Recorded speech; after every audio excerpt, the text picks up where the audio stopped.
안녕하십니까? 로마서 강의 일곱 번째 시간입니다. 오늘은 로마서 4장 1절에서 25절 말씀을 본문으로 해서 반대와 옹호라는 제목으로 하나님 말씀 연구하도록 하겠습니다. 우리 지난 시간에 배웠던 거 한 번 더 복습해 보겠습니다. 우리 지난 시간에 예수님의 인성에 대해서 칭의의 입장에서 본 예수님의 인성에 대해서 공부했습니다. 예수님은 우리 인사가 좀 다르다 그랬죠.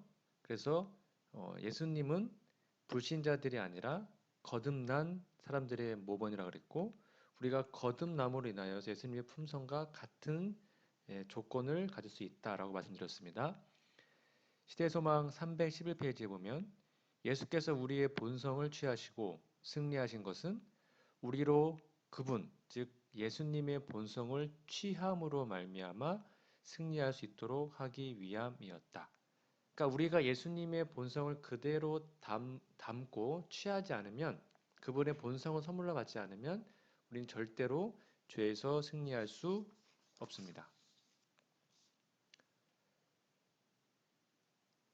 그래서 지난주에 제가 말씀드렸죠. 우리도 날마다 예수님처럼요, 성령의 새로운 침례를 받자고 말씀드렸고, 사도행전 50페이지에 있는 말씀처럼 모든 그리스도인들은, 교역자들은 매일 성령의 침례를 위해서 하나님께 탄원해야 된다라고 말씀을 드렸습니다. 오늘 로마서 4장 전체를 할 건데 본문이 길어요. 여러분 개인적으로 꼭 먼저 읽어보시고 오늘 좀 함께 공부에 참여해 주시면 감사하겠습니다. 로마서 3장 21절부터 31절까지의 내용은 예수 그리스도의 복음을 아는 것이 우리 생애의 가장 큰 기쁨이라고 제가 강의했고, 우리 다 그렇게 배웠습니다. 복음이 뭐라 그랬어요? 복음은 곧 하나님의 의입니다. 그리고 이러한 하나님의 의는 오직 믿음으로 모든 사람의 삶 속에서 그 능력과 효력을 갖게 된다 그랬습니다. 그리고 로마서 3장 24절에 의하면 이러한 하나님의 의는 값없이 은혜로 주어집니다. 그러니까 누구나 받을 수 있어요. 그러나 아무나 못 받습니다. 우리는 사실 하나님의 의를 받을 자격이 없죠.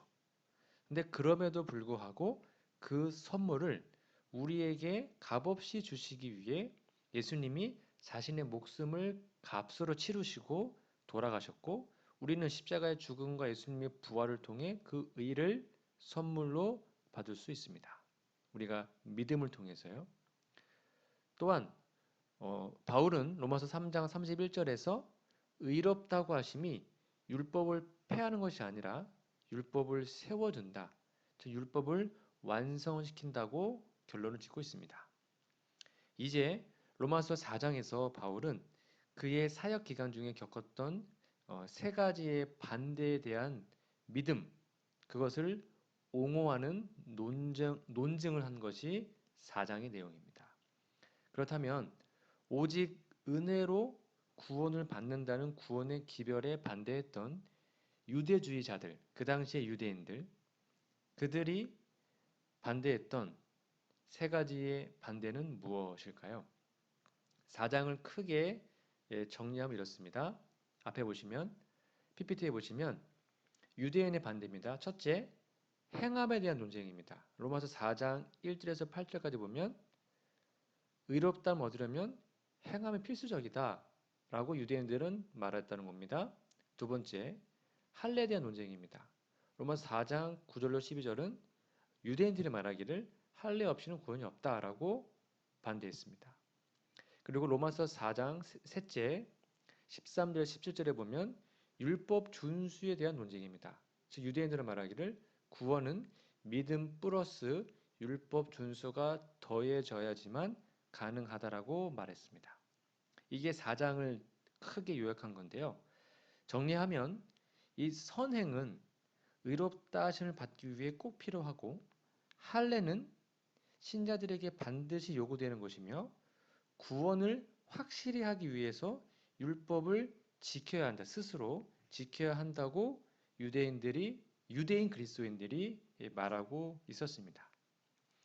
즉 이러한 삼중 반대에 대해서 바울은 그렇지 않다라고 말합니다. 바울은 분명히 행함 또는 선행에 대해서 반대하지 않습니다. 또한 디모데에게 할례를 준 것으로 보아 할례를 반대한 것도 아닙니다. 그리고 율법 준수를 절대적으로 반대한 것은 더더욱 아니죠. 그렇다면 바울은 무엇을 반대했을까요? 로마서 4장에서 바울의 논증은 무엇일까요? 바울은 이러한 행위들을 열매가 아니라 구원을 얻기 위해서 또는 신자들이 구원을 유지하기 위한 방법이나 수단을 이용하는 것을 반대했습니다. 바울은 행함, 선행, 할례, 율법 준수가 열매로서 중요하지만 그것이 그들의 구원에는 아무것도 기여하지 않음을 보여주고 믿음 위에 행함이나 다른 어떤 것이 더해져야 의롭다함을 얻는 것이 아니라는 것을 분명히 선언합니다. 즉 믿음 99 더하기 행함 1 해가지고 100점 맞아야 구원받는 게 아니라 오직 믿음이면 구원받는 것입니다. 믿음 위에 어떤 다른 것을 더할 필요가 없다는 것이죠. 그래서 이 그리스도인들은 여러분 이거 꼭 기억하세요. 행함이 따르는 즉 행함이 역사하는 믿음으로 의롭다함을 얻는 것이지 결코 행함과 믿음이 더해져서 의롭게 되지 않습니다. 그리스도인들은 그냥 행함, 행동이 저절로 따라옵니다. 그렇죠? 열매로서 자연스럽게 저절로 따라오는 믿음으로 구원을 받지 결코 행함과 믿음이 더해져서 행함 더하기 믿음 이렇게 해가지고 의롭게 되는 것이 절대 아닙니다. 이 점을 명확하게 이해하셔야 합니다. 그러므로 로마서 4장의 바울의 논점은 전적으로 친의에 관한 것입니다. 성화는 아닙니다. 성화는 로마서 6장에서 8장에 함께 좀 공부해 보도록 할 겁니다. 자, 그러면 로마서 4장에서 바울은 그러니까 유대인이지만 그리스도를 믿었던 걸 말하는 겁니다. 유대인 그리스도인의 논쟁함에 있어서 믿음으로 말미암아 의의 모델인 바로 아브라함을 통해서 바울의 논쟁과 옹호를 좀 살펴보고자 합니다. 첫 번째, 바울의 옹호입니다. 행함에 대한 논쟁. 아까 유대인들이 말을 했죠. 의롭다함 얻으려면 행함이 필수적이다. 바울은 아브라함을 모델로 제시해서 이 행함에 대한 논쟁으로 로마서 4장 1절에 다음과 같이 질문하죠. 자, 로마서 4장 1절을 볼까요? 그런즉 육신으로 우리 조상된 아브라함이 무엇을 얻었다 하리요? 라고 질문합니다. 그럼 여기에 말하는 육신이란 단어는 무슨 뜻일까요? 제가 지난번 설명드렸습니다. 바울 서신에서 영, 육, 영과 육 이것은 가장 큰 두 개의 대조되는 개념입니다. 이것이 갈라디아서 5장에 나옵니다. 성령의 열매와 비교되는 것이죠. 그래서 바울 서신을 해석할 때는 영이 무엇인지 육신 또는 육이 무엇인지를 명확히 알고 계셔야 그것을 이해할 수 있습니다. 여기서 말하는 육신이란 단어의 뜻은 무엇일까? 그 예로 빌립보 3장을 좀 찾아보면 거기에 나옵니다. 자, 빌립보 3장 3절 6절입니다. 잘 보세요. 하나님의 성령으로 봉사하며 여기 영이 나오네요. 영. 그리스도 예수로 자랑하고 육체 또는 육신을 신뢰하지 아니하는 우리가 곧 할례당이라. 여기 영과 육체가 대조되고 있습니다. 4절. 그러나 나도 육신을 신뢰할 만하니 만일 누구든지 다른 이가 육체를 신뢰할 것이 있는 줄로 생각하면 난 더욱 그러하리니 내가 8일 만에 할례를 받고 이스라엘 족속이요 베냐민 지파요 히브리인 중에 히브리인이요 율법으로는 바리새인이요 열심으로는 교회를 핍박하고 율법의 의로는 흠이 없는 자로다라고 말을 합니다. 여기 빌립보 3장 3절에서 6절에 보면 육신 또는 육체의 뜻이 무엇인지 잘 이해가 될 것입니다. 즉 여기 육신 또는 육체라는 단어의 뜻은 여기 문맥 보면 뭡니까? 우리의 출생, 그쵸? 혈통 또는 상속 혹은 업적 등등 하나님 앞에 올바로 서기 위해서 우리가 전적으로 또는 부분적으로 뭔가를 의지하는 어떤 것과 관련이 있습니다. 이 개념을 이해하고 다시 로마서 4장 1절로 8절을 보시면 되겠습니다. 바울이 묻습니다. 그러면 아브라함 어떠한가? 그의 행함이나 할례가 심지어 율법 준수가 그 아브라함이 구원받는 데 도움이 되었는가?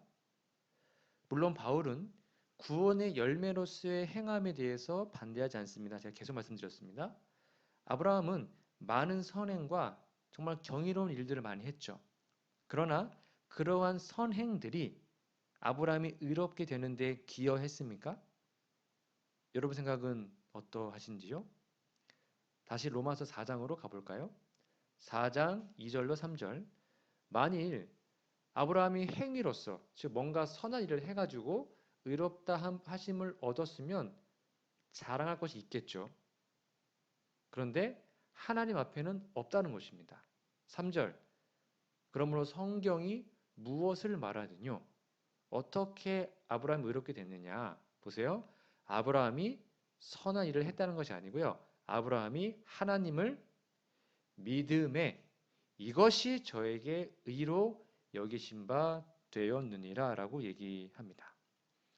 여러분 성경책을 보시면 아브라함이 하나님을 믿음에라고 한 것을 창세기 15장 6절을 인용했다고 여러분 성경책에 아마 있을 거예요. 밑줄을 쫙 그어 놓으세요. 여기 창세기 15장 6절을 인용했습니다. 여러분 아브라함의 믿음이 완벽했습니까? 아니죠. 창세기 16장에 하가를 취해서 또 다른 결혼을 하는 장면이 나와요. 그리고 이삭을 바치는 장면은 창세기 22장에 나옵니다. 그때가 거의 믿음의 절정이었잖아요.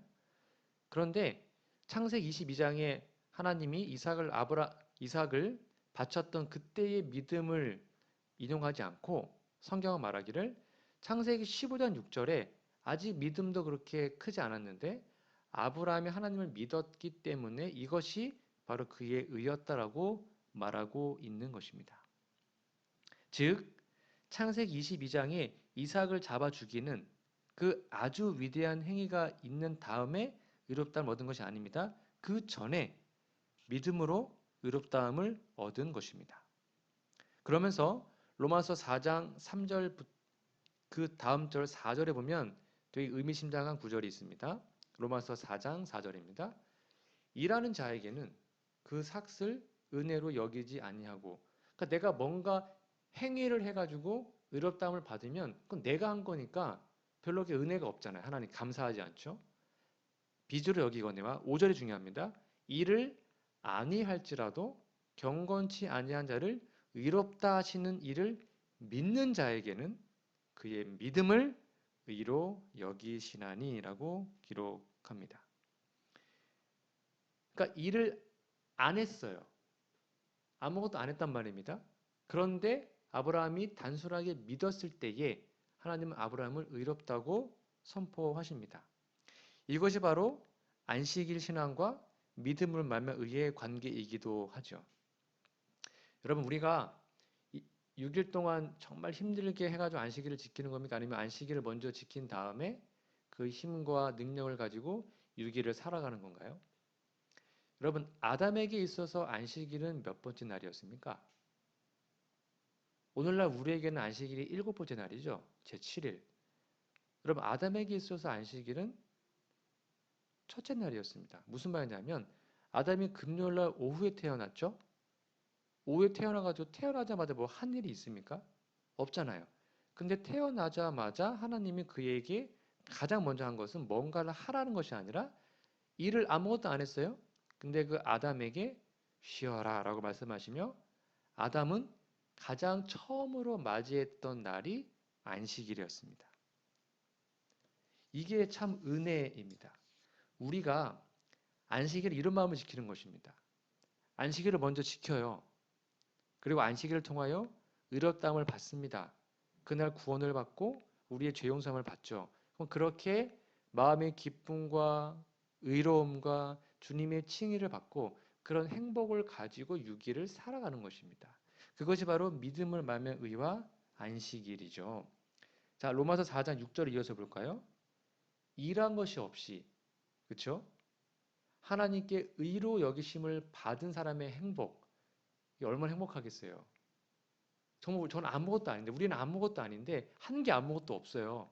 근데 하나님께서 우리를 그냥 의롭다고 칭해 주시는 거예요. 우리가 그분을 단순히 믿으면 얼마나 행복합니까? 그 행복에 대하여 다윗이 말한 바 그 불법을 사하심을 받고, 그러면서 이 일하는 것이 없다는 것을 죄의 용서와 연결시키는 거예요. 바울은 그 죄를 가리우심을 받은 자는 뭐가 있대요? 복이 있대요. 주께서 그 죄를 인정치 아니하실 사람은 복이 있도다 함과 같으니라. 그러니까 우리가 안식일 날 이 경험을 해야 되는 것입니다. 안식일 날 불법을 사함을 받고요. 그 죄를 가리움을 받고 우리의 모든 문제를, 마음의 모든 걱정 근심을 안식일 날 해결받을 때의 그 행복을 경험해야 되는 것이죠. 마찬가지로 우리가 죄인이지만 하나님은 그 죄를 용서받기 위해 우리에게 어떠한 일을 하라고 하지 않으셨습니다. 그와 반대로 일한 것이 없어요, 우리는. 죄 용서를 위해서 아무 일도 하지 않았어요. 근데 그럼에도 불구하고 그 죄를 먼저 용서해 주시고 우리가 아직 죄인 되었을 때에 그러한 용서를 받은 사람이 우리들이 바로 행복한 사람이라고 바울은 말하고 있습니다. 이를 아니할지라도 우리를 은혜로서 의롭다고 칭해 주시는 하나님께 감사와 찬양을 올리면 좋겠습니다. 첫 번째 겁니다. 행함에 대한 논쟁. 의롭다함을 얻으려면 행함 필수적이다. 그렇지 않다는 것을 바울이 옹호했습니다. 두 번째, 할례에 대한 논쟁입니다. 유대인들은 말하기를 할례 없이는 구원이 없다라고 얘기를 하죠. 여기에 대한 바울의 논증을 좀 보도록 하겠습니다. 질문 드릴게요. 여러분, 침례를 죄송합니다. 침례를 받아야 의롭다 칭함을 받습니까? 아니면 먼저 의롭다고 칭함을 받은 사람이 받는 예식이 침례입니까? 문맥상 당연히 2번인 것 같죠? 자, 그러면 제가 설명을 좀 드리겠습니다. 출애굽기 12장에 보면 6월절이 나옵니다. 6월절, 그렇죠? 문설주에다 피 바른 이야기 나오죠? 그 6월절은 여러분 알다시피 예수님의 십자가를 상징합니다. 그때 우리는 그 피를 받음으로 칭의를 받고 6월, 그 멸망의 천사가 넘어감으로 구원을 경험하게 됩니다. 그러니까 6월절 어린 양을 통해서 출애굽기 12장에 먼저 의롭다함을 받고 구원을 먼저 경험합니다. 그런 다음에 그들이 뭘 합니까? 출애굽기 14장과 15장에 홍해를 건너요. 그런데 여러분, 홍해를 건너는 것이 침례를 상징합니다. 즉, 침례는 칭의를 인치는 것입니다. 먼저 십자가가 있어요. 칭의를 받습니다. 그 다음에 침례를 받아서 너가 칭의 받았음을 공식적으로 인쳐주는 것이 침례라는 거예요. 고린도전서 10장 1절 2절입니다. 형제들아 너희가 알지 못하기를 내가 원치 아니하노니 우리 조상들이 다 구름 아래에 있고 바다 가운데로 지나며 모세에게 속하여 다 구름과 바다에서 뭘 받았대요? 침례를 받고라고 기록합니다. 그러니까 침례를 받아야 의롭다함을 받는 것이 아니고요. 먼저 그분의 십자가를 통하여 의롭다함을 받았어요. 그런 사람들이 공식적으로 칭의를 인친 사건이 바로 침례인 것이죠. 자, 그러면 여러분, 홍해 바다는 언제 갈라졌을까요? 홍해 바다는 언제 갈라졌을까요? 물이 이미 다 갈라지고 건넜을까요? 아니면 발이 물에 닿으니까 그제서야 갈라졌을까요? 자, 그러면 잘 보세요. 히브리 11장 29절에 보면 믿음으로 저희가 홍해를 육지같이 건넜으나 애굽 사람들은 이것을 시험하다가 빠져 죽었으며 히브리 11장은 믿음장입니다. 믿음으로 아브라함은 믿음으로 노아는 쭉 나오잖아요. 자, 그럼 여러분 한번 생각해 보세요. 이미 홍해가 다 갈라져 있어요. 이미 육지네요. 그럼 거기를 건너는 게 뭔 믿음이 필요합니까? 그게 믿음이 필요합니까? 그냥 건너면 되잖아요. 이미 다 갈라져 있는데. 그러니까 우리는 흔히 지금까지 생각하기를 이미 물이 다 갈라진 다음에 육지가 보이는 걸 나오는 걸 보고 건넜다고 말하지만 성경은 반대로 얘기합니다. 믿음으로 건넜대요. 이게 무슨 말인가?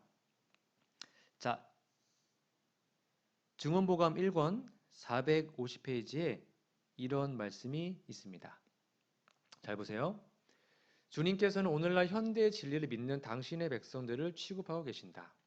당신의 섭리 중에 하나님께서는 이 목적을 위하여 일하시며 당신의 백성들에게 앞으로 전진하라고 말씀하신다. 지금 홍해를 말하는 거예요. 사실 그 길은 잘 보세요. 아직 열려 있지 않으나 그들이 믿음의 능력과 용기로 전진하여 나아가면 하나님께서 그들의 목전에서 그 길을 평탄하게 하실 것이다. 비록 우리의 눈이 어둠을 뚫지 못하고 우리의 발에 여보세요? 차가운 물결을 느낄지라도 아직 물이 갈라진 게 아니네요. 그 결과는 하늘에 맡기고 우리는 이 명령에 순종해야 한다. 그러니까 물이 다 갈라진 것이 아니었어요. 이어서 볼까요? 증언보감 451페이지입니다. 히브리인들은 피로하고 겁에 질려 있었으나 모세가 전진하라는 명령을 내렸을 때 그들이 뒤로 물러섰다면 그리고 홍해 가까이로 더 나아가기를 거절했다면 하나님께서는 그들을 위하여 결코 길을 열어주시지 않았을 것이다. 바로 그 땅이 아닙니다. 그 물을 향하여 전진해 갔을 때 그들은 모세를 통하여 전달된 하나님의 말씀을 믿는다는 사실을 보여주었다. 그들은 그들의 힘으로 할 수 있는 일을 다 했으며 그 후에 이스라엘의 능력자께서는 당신이 할 일을 담당하셨다. 그다음 중요합니다. 그분은 그들이 걸어갈 길을 마련하기 위하여 물을 가르셨다. 전진했을 때 물이 갈라졌습니다. 자, 그럼 이걸 어떻게 이해할 수 있냐면요. 이게 이제 지도입니다.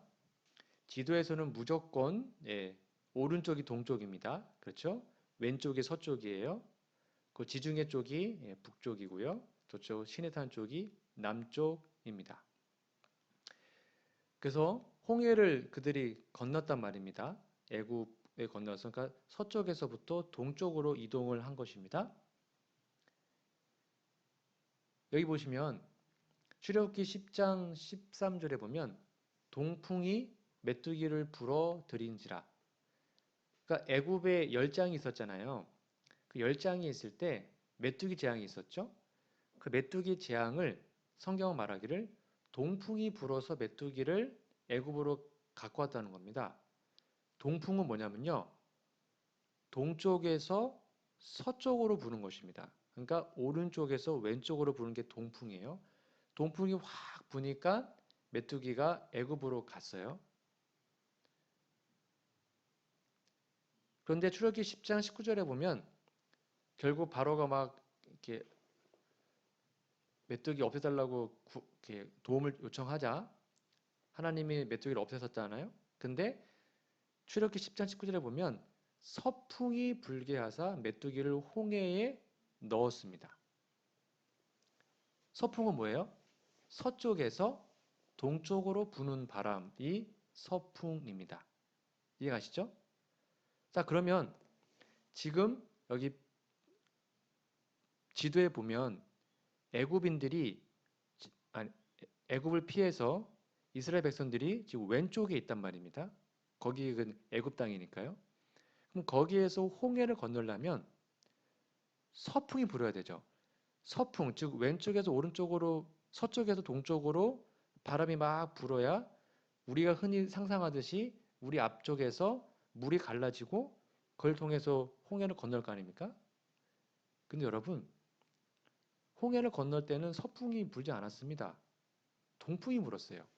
출애굽기 14장 21절에 보면 큰 동풍으로 밤새도록 바닷물을 물러가게 하시니 물이 갈라져 바다가 마른 땅이 된지라. 그러니까 홍해 바다를 갈랐던 바람은 동풍이었습니다. 동쪽에서 서쪽으로, 지도상에서는 오른쪽에서 왼쪽으로 부는 것입니다. 그러니까 물이 백성들이 볼 때 갈라져 간 게 아니라 거꾸로 갈라져 온 것입니다. 이해가시죠? 저 뒤쪽에서부터 물이 막 갈라져 왔습니다. 그리고 이 백성들은 믿음으로 그 아직 물이 출렁이는 홍해 바다에 믿음으로 내딛었을 때에 완벽하게 물이 갈라지게 된 것입니다. 그래서 홍해를 건넌 것이 믿음으로 건넜다라고 표현하고 있습니다. 여러분, 그러므로 홍해를 건너는 침례를 통하여 이스라엘 백성들이 의롭다고 칭함을 받은 것이 아닙니다. 이미 유월절 어린 양의 피를 통하여 십자가를 통하여 의롭다 하심을 받고 그 믿음을 인친 사건이 홍해 사건, 즉 침례라는 것입니다. 마찬가지로 아브라함이 할례를 받는 장면이 창세기 17장에 기록되어 있습니다. 성경에서 할례는 오늘날 얘기하면 침례를 상징하잖아요. 그런데 믿음으로 의롭다함을 받는 장면, 즉 믿음으로 칭함을 받는 장면은 할례 전입니다. 창세기 15장 6절에 기록되어 있습니다. 그러니까 창세기 15장 6절에 믿음으로 의롭다함을 먼저 받아요. 그 다음에 그것을 인친 사건이 할례, 오늘날 얘기하면 침례입니다. 그러니까 뭐가 먼저라는 거예요? 침례가 먼저가 아니라 믿음으로 칭함 받는 것이 먼저입니다. 아브라함이 할례를 받기 전에 의롭다함을 받았다면 하나님은 왜 할례를 베푸셨습니까? 그것은 바로 아브라함이 무할례 시에 가졌던 그 믿음의 의를 인침으로 할례의 표를 받았기 때문입니다. 그래서 아브라함은 할례를 받지 않고요. 믿는 모든 자들, 즉 이방인, 유대인 다 포함해서 믿음의 조상이 된 것입니다. 그리고 아브라함은 예수님을 믿는 모든 자의 원형이 되었죠. 그리고 할례는 하나의 인, 하나의 표시인 것입니다. 이 표를 잘 보세요. 창세기 15장 6절 여호와를 믿으니 아브라함이 여호와를 믿으니 여호와께서 그를 의로 여기셨습니다. 그 다음에 17장에 할례를 받은 것입니다. 여러분 잠깐 좀 더 여담을 설명드리면 아브라함의 생애에서 크게 네 가지로 그의 삶을 요약할 수 있습니다. 아브라함은 평생 가나안 땅을 위해서 살았습니다. 그리고 자손, 아들이 나오고요. 그 다음에 가는 곳마다 제단을 쌓고 예배드렸고 그리고 장막을 쳤다는 것입니다.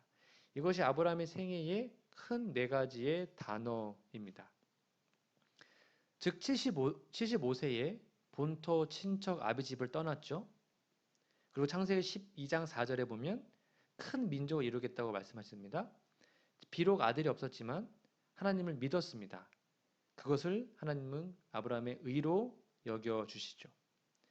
그리고 창세기 14장, 15장에 약 8년이 지나도 아들이 없자 아브라함의 믿음이 흔들립니다. 이때 아브라함에게 별을 보여주시면서 아브라함아, 내가 너희 자손을 이 별과 같이 많게 하겠다. 너 이것을 믿느냐? 라고 물어보십니다. 그러자 창세기 15장 6절에 아브라함이 여호와를 믿으니 이것을 그의 의로 여기다 나와 있죠.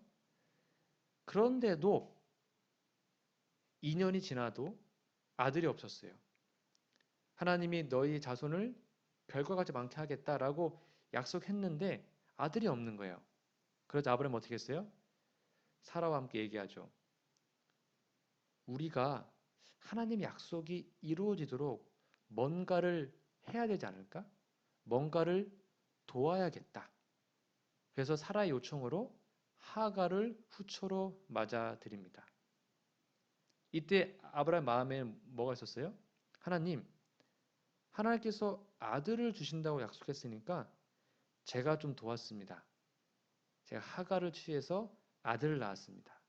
제가 하나님이 하신 일에 제가 협력했습니다. 그러자 하나님은 뭐라 했습니까? 아직은 아니다. 하고 이스마엘을 낳은 다음에 약 13년, 14년을 더 지체하십니다. 그 후 이제는 의학적으로, 과학적으로, 생리적으로 도저히 아브라함과 사라가 아들을 낳는 것이 불가능합니다. 생리가 다 끊어졌습니다. 폐경이가 됐습니다. 이제는 불가능해요. 그때에 하나님께서 아브라함아, 사라의 생리가 끝나고 과학적으로 불가능하지만 그래도 사라가 아들을 낳을 것을 믿느냐라고 물으실 때에 아브라함은 믿습니다라고 대답합니다.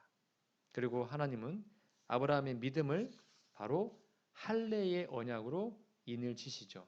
그것이 창세기 17장입니다. 아브라함이 그 양피를 벤 때는 99세이었더라. 창세기 17장 28절. 그 다음에 18장에 바로 이삭을 갖는 이야기가 기록되어 있죠.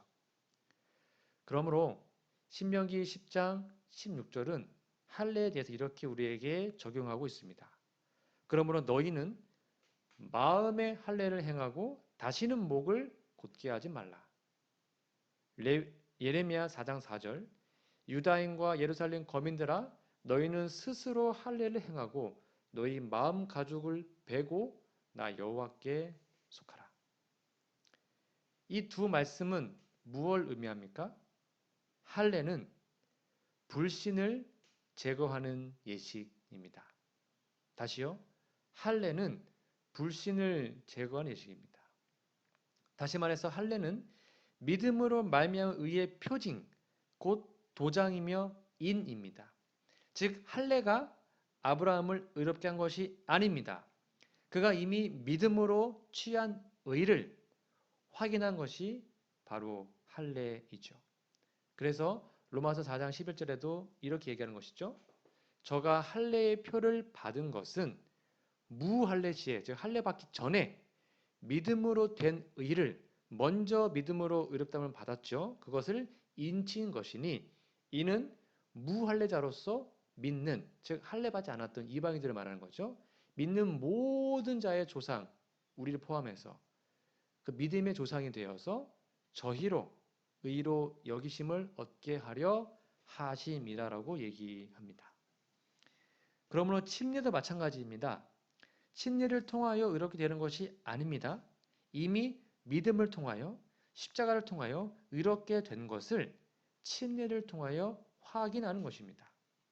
그러므로 침례는 아무나 받으면 안 됩니다.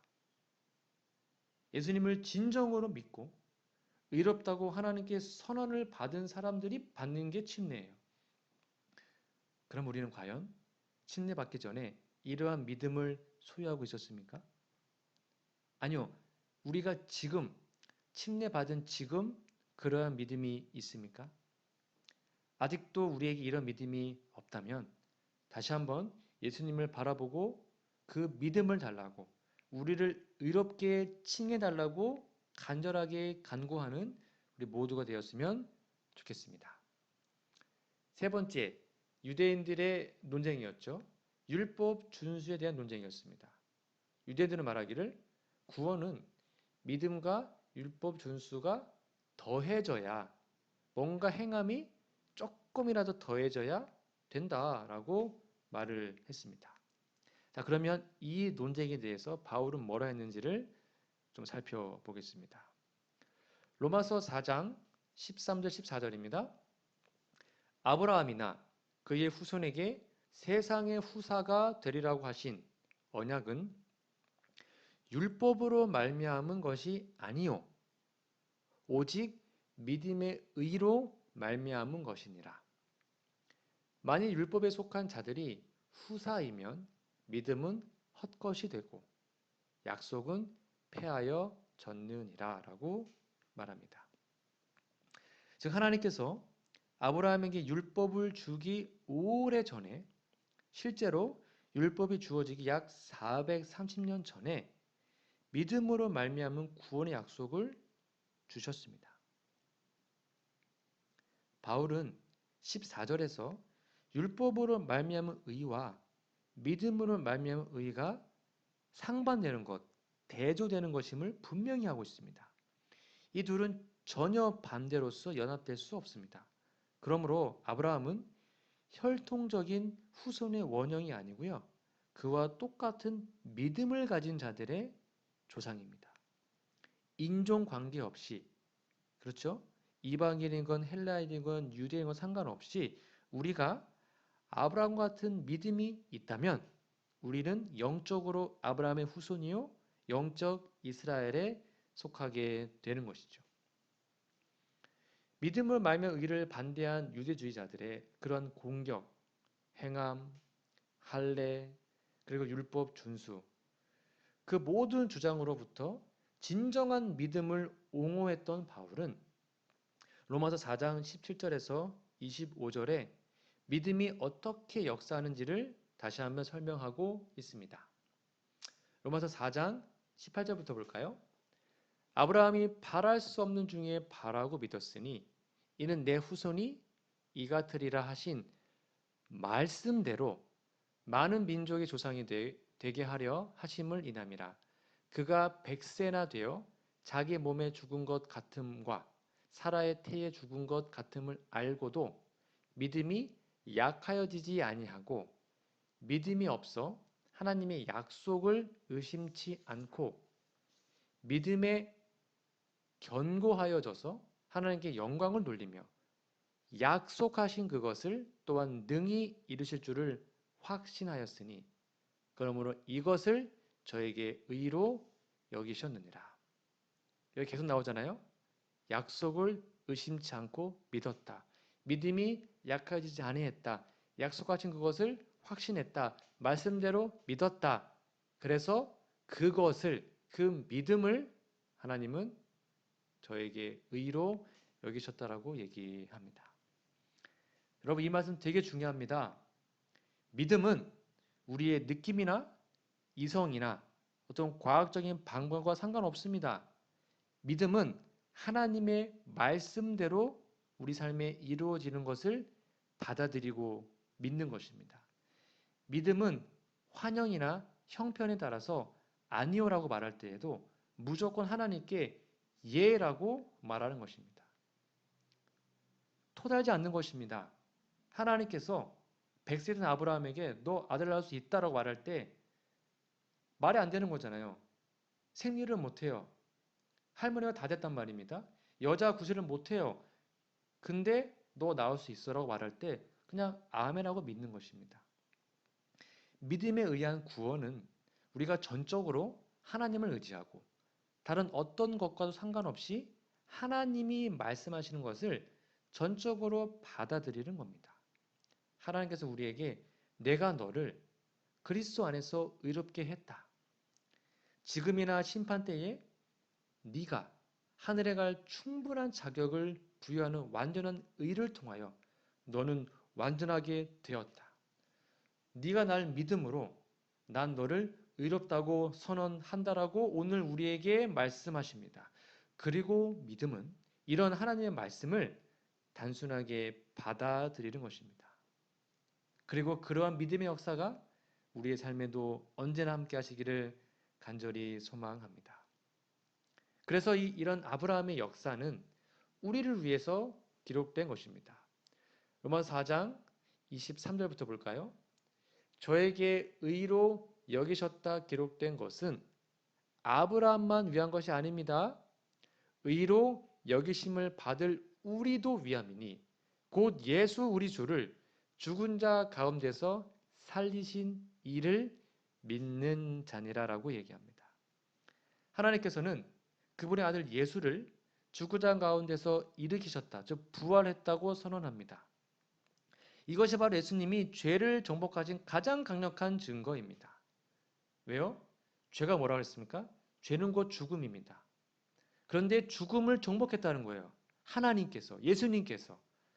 그러므로 죽음을 정복했다는 것은, 그분이 먼저 부활했다는 것은 바로 죄를 정복했다는 의미입니다. 그것이 부활의 복음입니다. 로마서 4장 25절 하나 더 볼까요? 예수는 우리 범죄함을 위하여 내어줌이 되고, 그 다음 중요합니다. 또한 우리를 의롭다 하심을 위하여 살아나셨느니라. 아멘. 밑줄을 쫙 그어놓으시기 바랍니다. 예수님은 우리를 의롭다고 하시기 위해서 부활하셨습니다. 그러므로 하나님 앞에 의롭다함을 얻는 것은 오직 하나에게밖에 없어요. 바로 십자가에 죽으셨지만 다시 부활하신 예수님을 믿는 것입니다. 이제는 더 이상 자신의 기분이나 형편에 따라 믿는 것이 아닙니다. 하나님의 말씀을 의지하여 어떠한 형편에도 흔들리지 않는 믿음을 갖기를 간절히 소망합니다. 마지막으로 귀한 권면의 말씀을 읽고 오늘 말씀을 마치겠습니다. 여러분 잘 보세요. 리비안 헤럴드 1890년 11월 4일자입니다. 율법은 의를 요구하고 죄인은 율법에게 이 빚을 갚아야 하는데 이제 그는 이것을 치룰 수 있게 되었다. 그가 의에 이룰 수 있는 유일한 길은 믿음을 통해서 가는 길뿐이다. 믿음으로 그는 그리스도의 공로를 하나님께 가져갈 수 있게 되었고, 하나님은 그 아들의 순종을 죄인의 계정에다 두신다. 인간의 실패 대신으로 그리스도의 의가 간합된다. 그리고 하나님은 믿고 회개하는 영혼을 받으시고 용서하시고 의롭다 하시고 의인을 대하듯 그를 대하시고, 그 다음에 중요합니다. 그의 아들 예수님을 사랑하듯 그를 사랑하신다. 이것이 바로 믿음이 어떻게 의로 여기시는 바 되는가 하는 것이다. 아멘. 여러분, 하나님이 예수님을 얼마나 사랑하십니까? 그렇죠? 하나님이 그의 아들 예수님을 정말로 사랑하시잖아요. 자신의 목숨보다 더 사랑하시잖아요. 그 사랑이 바로 우리에게 그대로 온다는 거예요. 그의 아들 예수님을 사랑하듯 우리를 사랑하신대요. 우리가 예수님을 믿고 그분의 의가 우리에게 오면 하나님이 그의 아들을 사랑하듯 하나님 우리를 사랑하시는 것입니다. 이러한 믿음으로 말미암은 의를 날마다 경험하는 우리 모두가 되기를 간절히 소망하며 오늘 말씀을 마치도록 하겠습니다. 함께 기도하겠습니다. 사랑 많으신 하늘아버지, 죄인된 우리가 다시 한번 살 수 있는 길을 허락하시고 하나님의 놀라운 의를 우리에게 선물로 주셔서 진심으로 감사합니다. 우리의 실패 대신 그리스도의 의를 선물로 주셨으니 저희가 믿음으로 그 의를 받아들이고 하나님의 용서와 사랑을 받아들임으로 이 험한 세상을 오직 믿음으로 담대하게 살아갈 수 있도록 축복하여 주시옵소서. 날마다 믿음으로 말미암은 의를 경험하는 우리 모두가 되기를 간절히 소망하며 예수님의 이름으로 기도합니다. 아멘.